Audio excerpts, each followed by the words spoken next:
bisanze mu kibanza cy'icenda bari mu kibanza cy'icenda manigira neza ikipe imeze neza yabo hari Newcastle ikipe imeze neza ahubwo ariko hari ikintu abantu bamenya kuri English Premier League y'uno mwaka ibaze ekipe nka Manchester United mu kibanza cya gatandatu ifise ideni ry'igitsindo mu Chelsea mu kibanza cy'icenda ikabizigamye ibitsindo bigera kuri 3 football Chelsea mu kibanza cy'icenda n'amatama 48 football n'irindi banga n'ibitsindo 3 izigamye n'ibitsindo mu gihe Manchester United na West Ham bari mu ideni ry'ibitsindo imwe muri ekipe mu kibanza cya gatandatu abandi bari mu kibanza c'indwi. West Ham ibura 4 ibazwa 4 Manchester ibazwa 1 ugaca usanga ekipe nka Newcastle nyuma yaho izigamye ibitsindo 13. This is Premier League. Chelsea uno munsi twavuze kenshi ku mugabo bita Mauricio Pochettino nivyo numwe mu bagabo yinjiye muri projet y'abakinyi benshi atari we yabaguze ariko no munsi mon cher ami hari igihe umuntu wa mudefanda mugabo ukaraba ibyo akora ukaraba mbega yasabwa gutanga iki niburiwe bano bakinyi Chelsea ifise umumenyereza wari wose woba nubwo tumutuma big 4 uwo mutuma big 6 uwo mutuma big 7 nubwo ekipe yoba mbi bano bakinyi bakoranye nabo pre-season uri mumenyereza afata responsibility bano bakinyi wogira icyo mutumye umuntu kandi ndazi yuko na Poch naho bo mu responsibility yo kugura abakinyi ku mwaka uza bano 11 batangura ukongera ko niburi nka 8 basubiriza basubirira abandi uvuga ngo abakinyi 19 cyane dufate 20 niba yarakoreje cyane je suis sûr ko uno mugabo bita Mauricio Pochettino bamukubise umufungo bakamubwira ati sora n'ubona atari muri plan zawe sinibaza ko mu bakinyi 20 uno munsi muri bano bakinyi Chelsea ifise yosora mu bakinyi 10 n'ubwo ngo ibice 50% byabo ari nk'imba rero to basora bisigura ngo Dean Park ibice 70% ufise equipe nziza ariko menyereza wari wose ashobora no kuri Chelsea kibazo iri kwiragira kugera isaha ibibazo birebire bishingiye ku mukoca kuko Chelsea yari ifise effectif Pochettino no kibazo muri equipe nukuri niho kibazo yari ifise effectif je nanje ubwanje atako cingi needs no gutondekera equipe nkabona ngo iyi equipe ayiretse erega Pochettino ikibazo iri kwaragira nukizi lineup itanguye uyu munsi sizo kini match kurikira tanto tuzobona Badiashile na ariko hakaba hari amahera ya mbere Chelsea yataye namahera baguze Benoit Badiashile nabirashoboka ko azokwirora Sarchari muto akiri ko kwirora nta mwana akinisha ku bafuku namusumvya neza ariko bajyamiye Revico Ruire Levi nawe imvune ziramuhangamiye kenshi Levi ni mwiza ariko imvune zimuhangamiye wanashima no muri national team y'Ubwongereza abanahari bazakora n'umukinyi hari yageze ko dutangura kumubona ariko kuri cy'umumenyereza murasigura gute equipe ivuga gutsinda Manchester United ku munota wa nyuma ikaza kaganya na Sheffield United rero atsinda igitsina kirike ku munota 70 witwa Madueke Mike yatsinda igitsina cyo ku mugoro ku munsi w'ejo ariko bikangana n'ubundi akagozi gacikiye wanashaka niba batangwa Sheffield United wanashaka niba batangwa gutsinda igitsinda ku munota wa 11 cha Thiago Silva jewe igituma ariko ndagusigurira ngo equipe ifise umumenyereza mubi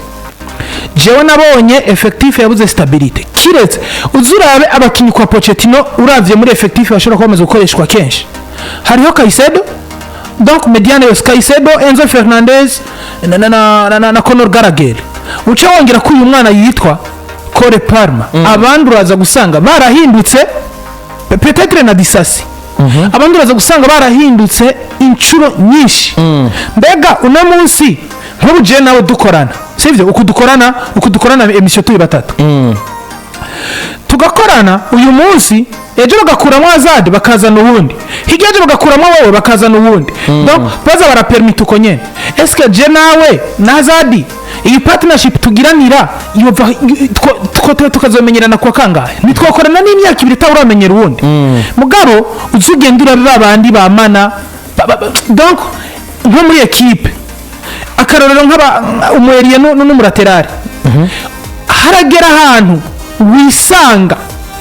musigaye mwiyumva namwe avuga ati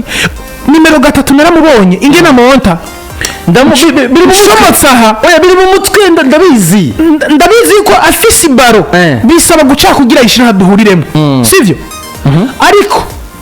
nimba bazozana muri amprasa uno munsi uwo twari tumenyeranya kicara bisaba kumwiga nimba bisaba ko ngaruka kudefanda ndagaruka mugabo ugende kwa Chelsea yarahinduye defense twarabonye hakina Levico Ruhire na Thiago twarabonye hakina Thiago na Badiashile twarabonye hakina Thiago na Disasi twarabonye akinisha Reece James hari twarabonye akinisha umumenyereza Maro Augusto ataramenya 11 de départ sigurira ingene waba uri umumenyereza wa Chelsea ukagura umwana nka André Santos twabonye muri equipe ya Brazil yaba Moedo 20 ari isi nimero 6 mwiza ugahitamwo gutanga miliyoni y'ibitagenda waguze Kaisedo ugahitamo gutanga miliyoni y'ibitagenda nguzanye Romeo Lavia urafise André Santos umwana mwiza yoza kadugira mu kirenge ca Kaisedo inyuma y'imyaka nk'ibiri cyangwa umwaka n'inusu tukabona ni André Santos turiko tubona muri equipe nationale y'aba Brazilien babana ari nawe kapitene wabo novuga ngo abari isi uno munsi ukagenda warishe Mikhailo Mudryk mbega uno munsi Mudryk iyo yava kwa Shakhtar Donetsk akisanga mu maboko kwa Guardiola akisanga mu maboko ya Klopp akisanga mu maboko ya Ancelotti uyu munsi Mudryk ameze gute genda ure Mudryk umupira atera kwa Chelsea niyo winga ya mbere bafise inateye n'ubwoba umusore nyaruka adribble azi no gutsinda mugabo Poch Poch ikibazo ni Poch azobazwa vyinshi ikibazo ni Poch ga azade muri equipe ya Chelsea cyangwa no munsi hari ubuduga imikorere mibi uburongozi bubi kubona abakinyi Poch atari we baguze bamwe bari muri equipe ubwo twava tuvuga ko ikibazo n'umunsi kwa Chelsea de Bruce byose gikore mugabo witwa Pochettino uburongozi hari ico tugagiriza barakoze ikosa kuko normal makubaka projet mu byiza ko zana umumenyereza akaba bakubakira projet aho kwa Chelsea bazanye projet baca bazana umumenyereza kuvuga ngo bazanye projet atawayubatse baca umumenyereza atirongo no projet itabayeho kubwiwe ibyo nikosa bakoze ariko no munsi nakigarutseko mbega umumenyereza wari wese wocu abakinyi ba Chelsea no munsi dufate nka 200 bakorejwe cyane gusumba abandi yego eske boca birukanamwo 10 bagasigara na 10 kujyo bakarekrita abandi wapi uno munsi dufate akaruriro aba defenseur Chelsea fisi ivyo imvune din par zarabakoze nko zakoze ku yindi migwi muri no saison mugabo nta menyereza wo kwikura Levico Ruhire nta menyereza wo kwikura Marc Cucurella nta menyereza wo kwikura Thiago Silva nta menyereza yo kwikura Ben Chilwell Trevoh Chalobah na Ben Chilwell cyangwa Reece James hari Reece James na Maro Augusto wanashaka na Wesley Fofana na Maro Augusto ahubwo uno munsi uwari wese bosora muri aba defenseur par exemple yosoka kubera yuko challenge yabaye nini akene umwanya mwinshi wo gukina kumbura tazoboneka mugabo nka Maro Augusto no musabuza ati okay ndi kuri post imwe na Reece James ndazi ko Reece ansumba mugabo ndafise ico nerekanye kinyemerera ko niburi ku mwanya uhari wo ku nimero 2 nzokina ibice 30% by'umwanya Reece James agakina ibice 70 kandi Maro Augusto ahari d'accord ko nimero 3 ufise Cucurella na Ben Chilwell bano biroroshe ko match zitwa ko zikeneye experience Ben Chilwell ari experimenté par rapport ya Cucurella ariko hari match ziba zirimo ibyaro byinshi ukavuga ati okay selon tactique ngomba gukinisha bivaye nuko Cucurella abangutse nshaka kumushira iburyo nkamushira ibubamvu reka ndamukinisha bisigura ngo namenyereza totunga Cucurella na Ben Chilwell icarimo tuje muri axe central nivyo Thiago Silva ariko razana iyo experience mugabo turabona yuko atari umukinyo kubakira ko projet yotuma wirukana abakinyo ba defenseur bakiri batufise ni naco catumye yanka kwambara brassard ya Chelsea uno munsi ce turaba abasigaye apart ya Thiago Silva yo baguma kugira ngo azane experience kwa abo bana uno munsi hari Wesley Fofana Trevoh Chalobah Disasi Benoît Badiashile mwabo nivyo arige Benoît Badiashile yo kwiranda akavuga ati je pars Wesley Fofana agashisigara na Levico Ruhire na Axel Disasi monshera abo bakinyi axe centrale boyigwanira ubaye performa gusumba abandi akaronka umwanya sinibaza ko equipe yo stragoringa ifise abo baxian kuko no dufata karuriro Real Madrid no musiri bafise projet yo gusubiriza muri axe centrale habo baronse Levico Ruhire atavunika mu kibanza bahora bakinishamo David Alaba ndibaza pressure y'ugabanuka yo kurondera undi bukinyi uno munsi baronse Wesley Fofana mwiza atavunagurika bova kuri pressure yo kurondera Reniyoro bisigure ngo ngaho batunza abakinyi beza tuje hagati mu kibuga ufise Moses Caicedo ufise Conor Gallagher ufise na Enzo Fernandez ukongera ko na Romeo Lavia yavunitse ukongera ko regana na André Santos wabo n'intizanyo umugabo no mediateur wabo dufata abo batangura eska batangura kwa Chelsea n'ubwoza n'indi yerema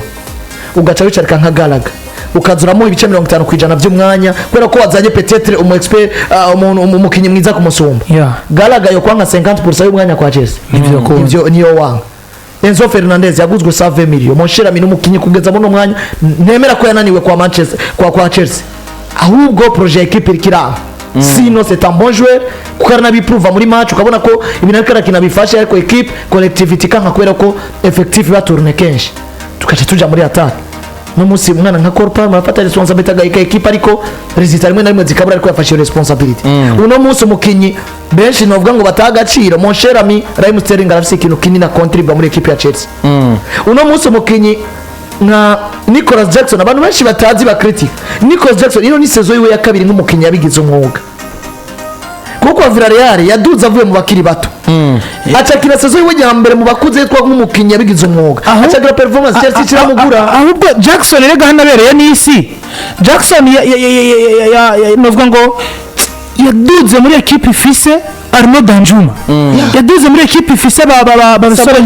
nka Samuel Chukwueze ba Alex Baena ariko tukaza kubona uyu musore umwanya wose aronse awuvyaza umusaruro wari wana mwaka wa mbere wiwajiburake ya reka tunarangize rero novuga ngo turaba winga navuze Cole Palmer ube indiscutable performance yamuvugira namanyiriza tokwifuza Cole ko na Guardiola yamwifuje ko bagumana ariko umwana niwe yansabwa ati reka nje kuronderera ahandi turaba Mikhailo Mudrik wabivuze numwe mu bakinyi bakeneye umenyereza gusa gororera kwa kantu gato kugira ngo atange icabwizwa gutanga Karney Chukwemeka noni Madueke kinyarikara ikana performance nziza kuguru ko kubamvu kumeze neza yasinze nziza ku munsi w'ejo yari inyama defense atera muri platform navuga ngo nawe yakoze impinduka ku match ya Manchester United nitaye rero ku byo barongozi bakoze nza gusanga umenyereza nawe serona effectif ya Chelsea yari afise cyo twereka nka exploit ariko ivyo no munsi byaragize gute vyaranse batari bakagumabwa imvune guturna effectif n'ibindi mon cher ami Chelsea tugiye kuraba niri mu equipe yagize imvune nyinshi par rapport ya Liverpool par rapport ya Man City baravunagurika kenshi par rapport ya Real Madrid par rapport ya Barcelona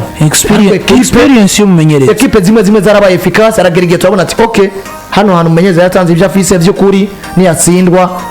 ntawo bimutako ariko no munsi kwa Chelsea arageze igihe equipe tsindwa ukabona ati by'ukuri na exploit twiteze kuri muri Pochettino biraboneka ko atari amezire yo gukora exploit din par mbona ko n'umugabo bita Mauricio Pochettino nawe yarabaye ikibazo muri equipe ya Chelsea yisanze muri equipe adashobora guhiza mwifuza solution no kwirukana Pochettino mura propose n'abandi baramushora kumubona c'est une effectif ya Chelsea solution n'ubongozi umaze kubona muri equipe ya Chelsea Gatodi nawe mufasha solution Poch ni kibazo solution no kumwirukana nimba tumwirukana turazana nde solution niko kwirukana Poch bon première solution niko kwirukana Poch kuko bacu umugani mu kirundi ngo umwe ruvi bukuruga kwira hose nimba Chelsea yarabaye mbi mu bijanye no kurongorwa ntiyabaye mbi guhera muri coaching Todi yaje mu bintu yaguye muri uza guhita ikiziba Todi urumva ni wa wundi yibaza ko kuronka amafaranga byavunana urakora nimba yarigeze kubona Roman Abramovich equipe bimeze neza irahiryoshe yarabigwaniye yayimaranye igihe kirekire arazi ngo sago muhura nizi urinvestisa urahomba urinvestisa umunsi umwe ukunda kunguka rero je ku bwanje Chelsea ikibazo nyamukuru ca mbere kiri mu burongozi principal bari yabo hejuru bagikosora bakabona ko ibintu byafashe umurongo mon cher harabamenyereza uri kuraraba na clause liberatoire yiwe kuyigura ari ibintu bisanzwe kuko uyu munsi Poch araho ukabuzi ko umugabo yitwa uyu ariko aronderwa na Barcelona n'umudage Hans Flick aricaye urazi ngo uyu mutaliyano yabahaye igikombe Antonio Conte aricaye urazi ko Julian Nagelsmann inyuma ya Euro akazi karaba gaheze muri equipe y'abadagi kandi ndi sirko mwabo bose nta mumenyereza numwe kwa nka equipe y'amateka nka Chelsea ariko ukaguma ngaho ntuzi ivyo urimo sinzi uracabona yuko Poch yo kubera umurongozi kugira zo gushikana ku kintu ni Poch uri kubona result ariko aratanga n'abakinyi afise no muzo abakinyi yabari kwisanga iyi equipe dufise no munsi ya Chelsea yari kwisanga ari Ancelotti akarorero yari kwisanga ari ya Klopp yari kwisanga ari ya Guardiola equipe imeze gute nifise abakinyi beza Chelsea bafise equipe nziza umumenyereza uno munsi nivyo ntiyabaye impliqué cyane mujye no kugura abakinyi ariko nibaza ko ari mu bamenyereza batinjirirwa cyane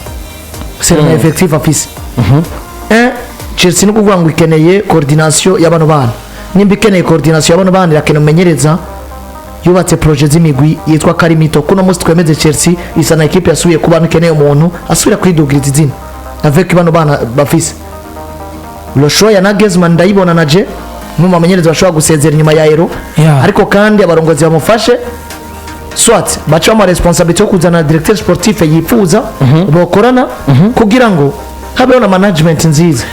y'abana ba Chelsea batijwe za za Racing Club de Racing Club de Strasbourg n'abatijwe mu yindi migwi itandukanye harimo na Madsen nicyo nagira ngaruke kusha undabire Ian Madsen kwa Dortmund ibintu ariko aratanga ekipe yakongerezwa Madsen kugenda Serena abakinnyi donc ndavuga abakinnyi narimvuze ekipe yakongerezwa reka mubari no munsi hari abakwiye umwanya n'abadakwiye no kuba muri effective urazi igituma jewe ku ruhande rwanje narimvuze ko haje nka Julian Nagelsmann boca mu n'urusha ko kuzana directeur sportif yiwe Yeah. ni no gestionnaire du challenging dushaka gukina ibiki mbega dusohoye naka ninde yo bari convenable tugaca tumuzana ivyo birafasha cyane kuko nubundi uzanye Nagelsmann akaguma muri no projet yaho Todi n'abagabo bafashanya kurongora ino equipe ya Chelsea aribo badesida n'ubundi winjira nawe ashobora kuza gakoresha beza bahara gakora ama exploit ariko bikanka ko abasore nibo bavuga ati kutoboa bikanka yuko ashika kwihangiro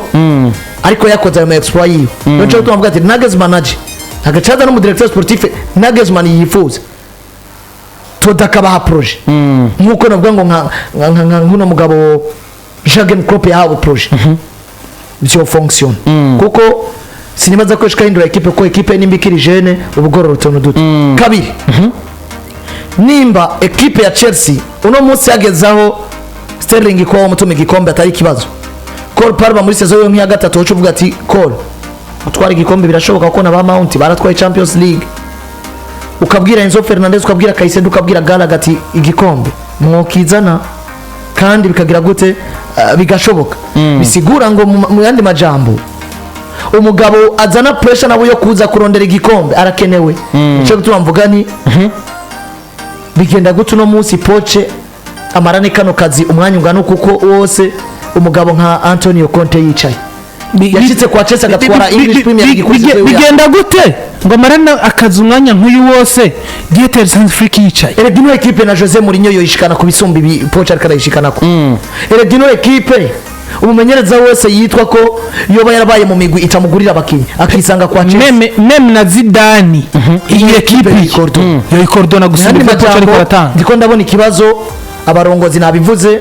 hari tuntu duto bokordona ariko umenyereza ntiyatancu yabwizwa gutanga swat araba kwirukana umumenyereza bitwa Mauricio Pochettino ariko kandi no kwinziza umumenyereza yizwe ko en fonction ico Chelsea ca yifuza babifuza guca baja kurondera igikombe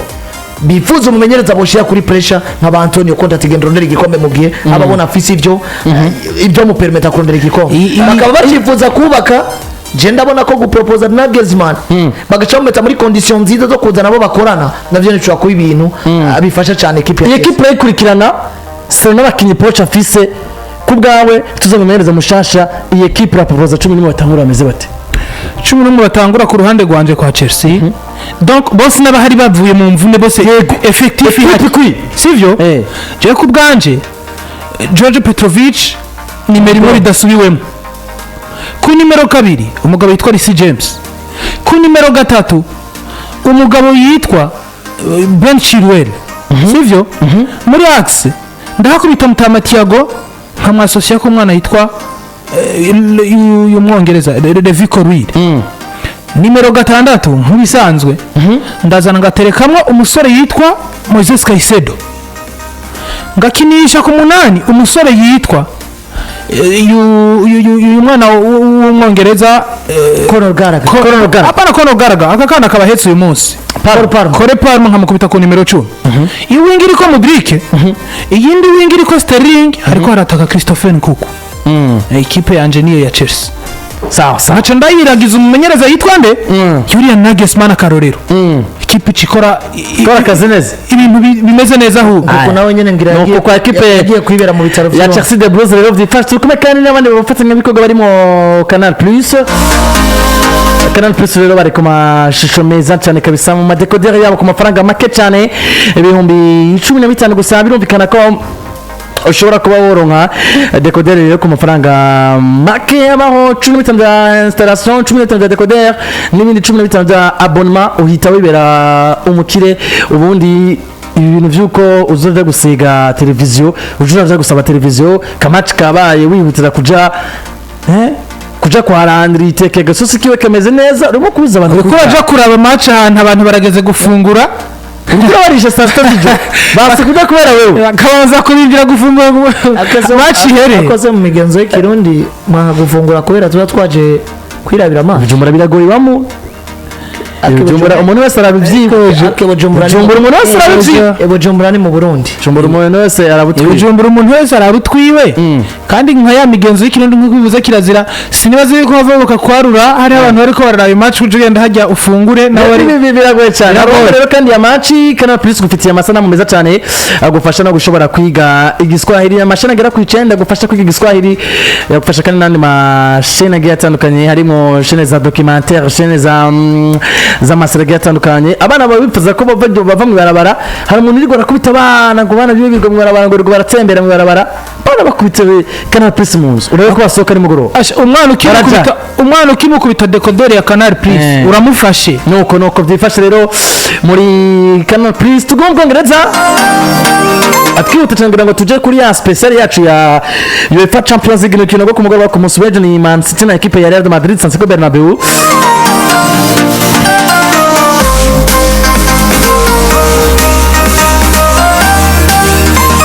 Liverpool ku mugoroba ku munsi w'ejo banganje ibitsina bigera ku 2 na equipe ya Manchester United kuri Old Trafford ni na Liverpool yaje kugombora ibintu byari bisa nk'ibyayangaye hari kuri Old Trafford penalty yo ku mata 85 yagombowe no bitwa Mohamed Salah kuko sagari rikozwe n'umukarani Wan Bissaka Liverpool bavuye muri course koko canke n'ubundi batakaje abo mu magwero gutuma no munsi tubabona n'ubundi bari hejuru cyane ya kunganya na Manchester United si nibo vuge ngo Liverpool batakaje amahirwe ahubwo Manchester City razutse bino bintu abatari bakaje kubavuga ati Arsenal nivyigiye mu kanca mbere ariko je mbona kunganya kwa Liverpool na equipe ya Manchester United ya amahirwe Manchester City ati kubera iki nibuke muri journée zibiri ziheze Man City nyuma yo kunganya na equipe ya Liverpool je pense nyuma yaho bikaza kuba bitagenda neza uribuka ko yigeze kuba hariyo difference y'amanota 3 hagati ya Liverpool na Manchester City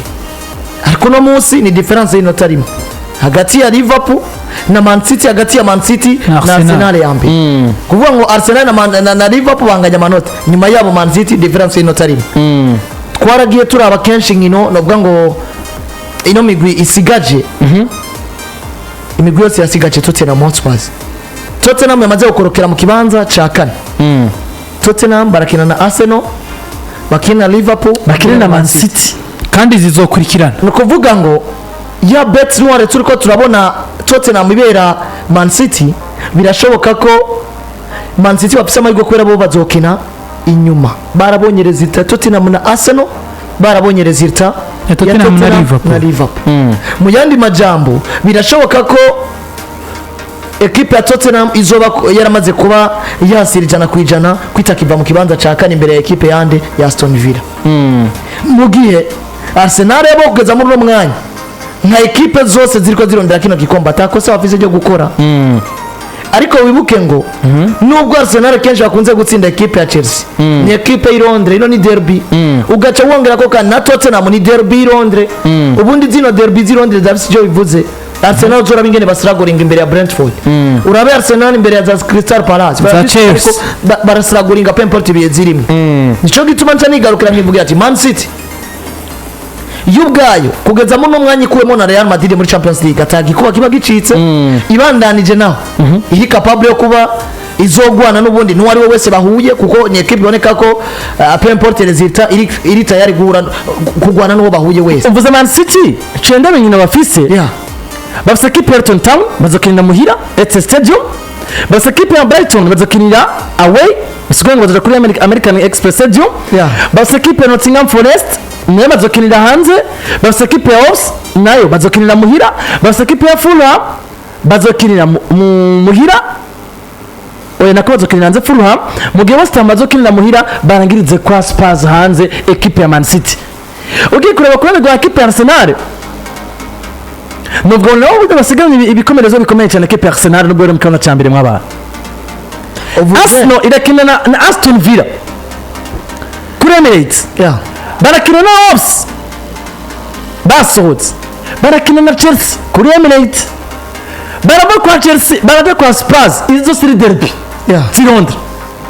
hamwe bazokinira home ahandi bazokinira away so Spurs zobakira kuri Tottenham Hotspur Stadium baje bava kwa Spurs baje kwa Bournemouth bava kwa Bournemouth baje kwa Manchester United guys kuri Manchester United izobakira order bazarangiriza kwa equipe ya Everton utarinda kwivuna progressivement nko muri journée nka zitatu journée ikurikira 33 sibyo Arsenal barakira Aston Villa Man City bakira Luton Town Liverpool bakira Crystal Palace bose barakira ariko namusugiye kuraba match izobamo Angers 1 Aston Villa batsinze Arsenal mu rukino rwo gutangura kabiri Arsenal bashaka gutakaza ikibanza ca mbere Aston Villa ikibanza cyabo bujya Tottenham irikira gitwa no bari kuri pressure Aston Villa no munsi bafise guprofita amazigiye batakaza bangarije na Brentford ubona ko Brentford yabanyoye bavuye gotera izuba mbere ya Man City zo birikira Luton simbona challenge ni nta njiri mu mbere ya Liverpool Anfield Road zo birikira Crystal Palace simbona anje ni journée 34 Arsenal baraja kwa Wolves batsinze 2-1 muri phase yale na Liverpool asohoka entretemps Liverpool izo biri kwa Fulham na nyene Londres mu gihe equipe ya Manchester City bari gukina na Tottenham match yabo izo biri report bazobayikina na equipe ya Brighton sivyo match yabo i report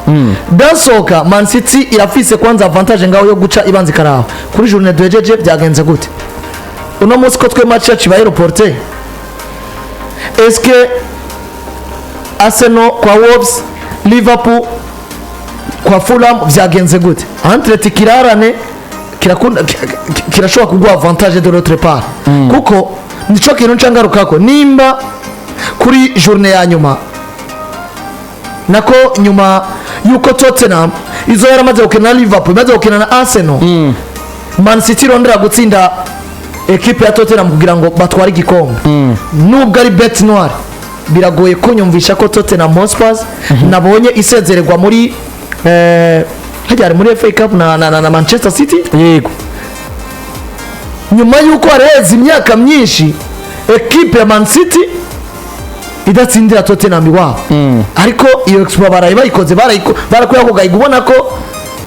equipe ya Man City n'ubundi atanga uvu nyinshi yazizemo ariko baraza bisigura ngo Man City bamaze ko bamenya uburyo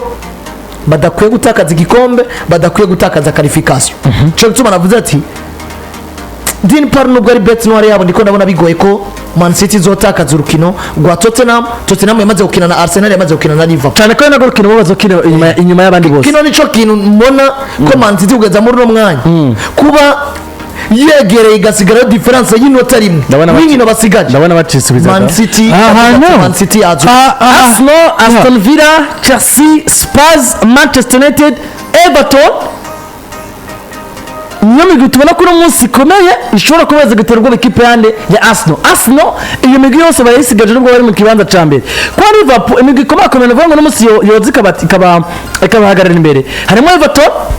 kuko nibikura ka derby Merseyside harimo kana equipe yande ya Spurs Everton zo bari mbiri kirakoroka urumva nabonye umenga harimo kandi nabo basigaranye equipe yande ya Aston Villa bajya barisigaranye inde equipe ya Liverpool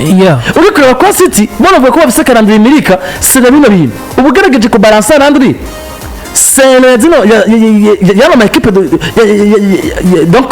yazino nyina ma equipe akora atatu ariko igorikira ikombe asigaranye equipe uratanga igikombe ubaransize kuri zino nkino dusigaranye je nk'uko ndiko ndabibona match donc Premier League yamaze ku iri mu minwe y'ama equipe atatu uyu munsi ni Arsenal ni Liverpool na Manchester City imwe nizo niho tuzoshobora kubona iyivamwo igatwara igikombe kuko Tottenham canke Aston Villa ubwo bubasha ntabwo zigifise uyu munsi ibintu bigeze kure mugabo je ndashingira kuri iki kintu match zisigaye ku bwanje match y'intambamyi kuri Arsenal, match ya Everton sinoyishiramo. Ahubwo match y'intambamyi kuri Arsenal navuga ngo muri runo rugendo rusigaye nigowe cyane gusumba izindi cyane basigaranye na Aston Villa, Spurs basigaranye na Aston Villa, basigaranye na Manchester United. Wumve ngo ekipe ya mbere match izona bagora izogora Arsenal ni match bazokina na Chelsea, kuko ariko Chelsea imyaka y'inyuma hinga barayitsinda. Ya Chelsea imyaka y'inyuma barayitsinda cyane, mugabo wibuke ko ni Chelsea twagiye tubona igora ekipe zikina muri iyi style kinamo, bafise abana bari jeune, bafise nuvuga ngo bakonstruiza jeuneza, banyaruka urumva bagora uwo ari we wese, kuko twarabonye kanano nka Manchester City iyi saison ya retour Manchester City match yarahera bagakubita ikimenyezo aho ati manu raturokoye. Rero nimba bazigaranya Aston Villa nkuko mwabivuze, Aston iracarahira cyari kwiragwana na Tottenham, bavuga ati iki kibanza Tottenham byamye ngo sici wawe, natwe turagishaka, dutegezo gupambana paka ku mwuka wa nyuma. No kuvuga ngo Aston irashaka kuzoza ikagora Arsenal, ekipe yindi ishaka kuzoza ikagora Arsenal ni ekipe ya Manchester United. Ekipe ya Man U navuga ngo ni ekipe iri sous-estimée, mugabo nubwo abantu bayisuzestima, Manchester United ni ekipe nk'akararo twaraye tubonye match bakinye na Liverpool bayifashijwemo n'umwana muto Kobe Mainoo. Ubona ni ekipe navuga ngo iteye ubwoba, ingene bakina bigira ahantu bikanka, mugabo ukabona ngo ekipe ifise esprit collectif iteye ubwoba. Ino ni message ya derby gusa bahaye, ni message ya buno buke buri hagati ya Liverpool na ekipe ya Manchester United. Sino ekipe ya Manchester United yuno mwaka iyindi ekipe itanga ibidakwiranye n'ibya, iyindi ekipe ishobora kuzikagora Arsenal. Tottenham nk'ibisanzwe na Arsenal inguvu nubwo zitari mu kibanza kimwe, Tottenham na Arsenal inguvu usanze abakinyi bose bakomeye zisa n'izingana. Ndavuga ngo umaze gusanga muri Tottenham James Maddison ahari, ugasanga umugabo witwa Heung-min Son ahari, ivyo biramaze, kuko mediane ya Matar na Bissouma na Maddison mu Bwongereza ni ekipe nkezi yifise.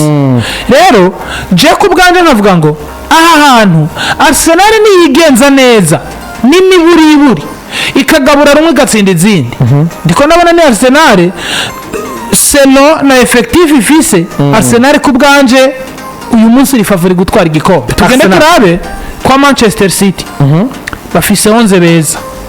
mugabo 11 beza uzogenda uvunikishe, dufate akarorero nk'umuwinga nka Phil Foden. Ni havunika Phil Foden urazana Jeremy Doku aje gukamba ku nimero 7. Twabonye Doku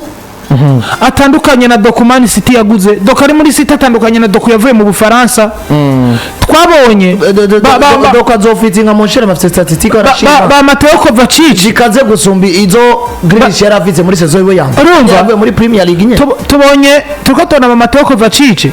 batandukanye na ba Mateo bavuye muri Chelsea. Uyu munsi rero Manchester City je ku bwanje amahirwe ndiko ndayabona, igikombe kiri hagati ya ekipe yitwa Arsenal. Arsenal igihusha kigatwagwa na ekipe ya Liverpool. Nageza kwako kanavuze ka effectif burya nko mu ndwi zibiri zitatu ziheze twaravuze ko kintu effectif ya Man City, ariko Monshera mituravye inkino ziheruka hari ukuntu Guardiola yahinduye isura, kuko muvyibuke yatsinze match yeruka mbere yuko bakina na Crystal Palace. Aston irasanze sivyo, batsinze Aston Villa. Lindira gato je simbona cadre yo gutsinda Aston Villa gusa, ahubwo ndaraba mbega yatsinze Aston Villa afise ibiro bimeze gute. Uno munsi nimba ari Pep Guardiola yatweretse ko ashobora kuintroduce umwana nka Ricole wisagakira muri style dusanzwe tuzi Johnson zakinamwo, nimba ashobora gufata agakinisha amawinga ya Doku na Jack Grealish mu bintu tutabona benshi batubona bakini nimero 1, ariko umwana nka Phil Foden agacorerwa kaza kadebloka situation. Wabitse Kevin De Bruyne na Erling Braut Haaland de l'autre part kuriga gukira match wiyagurira effectif kabiri udafise na babandi byitwa gushobora kubabura ugakina, kuko dufata ibitsindo bine batsinze Aston Villa. Uno munsi nubwo bariko barakina na equipe nziza bagacabura bine bagatsinda kimwe saa 3 bariko batwaye. Kuko uno munsi jewe nuko na Guardiola wanashima amaze kubibona byaranse ko Nunez na Kovacic bafite inguno mwaka, peut-être azobagerageza undi mwaka, ariko yamaze kubabona ko doko muri saison yiwe ya mbere bivaye n'ibyo atanga nimba umutereka ku nimero 7 ufise 11 ya Grealish ugaca uzana nka Haaland ku nimero 9 inyuma yabo ugazana nka Foden ariko kumwe na Kevin De Bruyne na Rodri Cascante inyuma yabo eske equipe nariko arayitora muri uwo mwanya biraza kuba vyanga n'ubundi ubwira ama rotation Julian Alvarez abari ngaho hafi ashobora kuza canke umwana nka Rico Lewis ashobora kuza gukina muri ya system ya Stones nawe ariko aragaruka nubwo ariko agenda ahura n'ibibazo by'imvune cyane ndiko ndabona please Guardiola yavanze adatakaje match please ariko arinzizamwo abana bagafata ritme ku buryo kuko Man City umwana yambaye mayo ya Manchester City bujya kumutuma Premier League namaze kubona ko ni imwe mu bintu byoroshye kubera yuko ni igikombe cyabo muri no myaka igikombe batwaye gatanu mu myaka 6 yeze cyabaye cyabo Rico Lewis no muso manura muri match ukabona ritme ayifata byoroshe uno muso manura Oscar Bob ritme ayifata byoroshe kuko bakuri hari ino tactique barayizi ahubwo ikibagora abazgaye kumenya mbega by'ukuri wo batuma imbere ya Arsenal batuma imbere ya Liverpool ariko amayigura munsi nuko izo za Liverpool na za Arsenal bamaze kuba baheza kubatuma kwa Fulham kubatuma kwa Aston Villa kubatuma kwa Wolverhampton kubatuma kwa za FC Bournemouth na za Crystal Palace biri normal aho niyo mbambonera kuno mugabo bita Pep Guardiola yaramaze kuba agarukana no bwango ikizere kandi attention kuri bano bagabo bitwa ko bafite performance contre umugabo kubwanje muganire gigikombe cyo namurondera kuko amaze kuba sanacho amaze kubamenya uburyo kirondegwa gusumba bano bose ndabona dayo na Chelsea umugabo yitwa Pep Guardiola nako bimeze Liverpool bo bariko baratakaza banganya na equipe ya Manchester United biri kubindi mu gihe Man City yo bariko baratsinda bapakira equipe ya Crystal Palace bigira bine kuri bibiri bafashwe n'umusore wabo yitwa Kevin De Bruyne yarakwije ibitsindi jana nk'umukinyi wa Manchester City yatsinze De Bruyne assist yongera yakuje ibitsina jana yongera kwiza pasi jana na 63 umusore nisi kabisa Senegal bifatanya yabuze equipe yora ma Ligue des Champions ino yari Ballon d'Or yigenge nuko rero bifashe mu gihe Arsenal yo bari batsinze Brighton Albion ku munsi wa gatandatu bitatu ku busa ibitsindo bya Kai Havertz ari mu nyishu cyane mu gihe Bukayo Saka yamutangwe ku matana 93 kuri penalty yari tanzwe no witwa Ramsey Kosara ko umugabo witwa Gabriel Jesus mu gihe witwa Leandro Trossard yaje kurangiza akazi ku pass no mundi ya Kai Havertz 3-0 equipe ya Brighton itakaza mu mbere ya equipe yande ya Arsenal nuko kuva mu kwezi k'umunani Arsenal ni itsindiye equipe ya Brighton muhira vuga ngo equipe ya Brighton kuva mu mwaka weze mu kwezi k'umunani ntiyari bwatsindirwa Max Stadium nuko rero dufashe kuri equipe kuri nama equipe gera kuri atatu Liverpool Man City ndetse na equipe ya Arsenal kugeza muri kanya rero Man City ni ya gatatu amata 70 mu gihe equipe ya Liverpool na Arsenal Liverpool ya kabiri mu gihe Arsenal ari ya mbere birumvikana ariko hano baca barabicizwa confrontation direct yaba abatsinze ibintu binyibukije yatsinze Liverpool ya Arsenal yatsinze equipe ya Man City ibintu binyibukije confrontation n'ibitsindo byose Arsenal bari iri imbere ibintu binyibukije akantu ko muri primaire nko mu mwaka wa mbere cyangwa mu wa kabiri kazumva ngo abana batanu babaye aba mbere ngo baranganya amanota baca baraba amazina bakaraba amalfabe uwitwa Ahishakiye yacanze imbere uwitwa Ahishakiye urajya arakaza ariko bazi kubona akandi kantu uziraho abantu bitwa ba Arcade benshi bashoboka bitwa ba Arakaza Arakaza nivyo bintu mangana bijanye double A ahubwo birajanye gose ni double A Arakaza kuko dutunze triple B uzi umuntu kugutwara Arakaza cambere ngo mwanganije amanota ngo hama ibazina bakaraba izina bakavuga ati wowe nimba witwa nk'akarorero nka amazina ya Tuyisenge zateze iriya za nyuma zirimo bayamuremye twizera Imana bayamuremye rero sasa ni catastrophe bavyuka usenga abanga batu baje nyuma cyane kabisa nuko rero byifashe mu buzo byukusenge tumanutse Byukusenge Jean Petit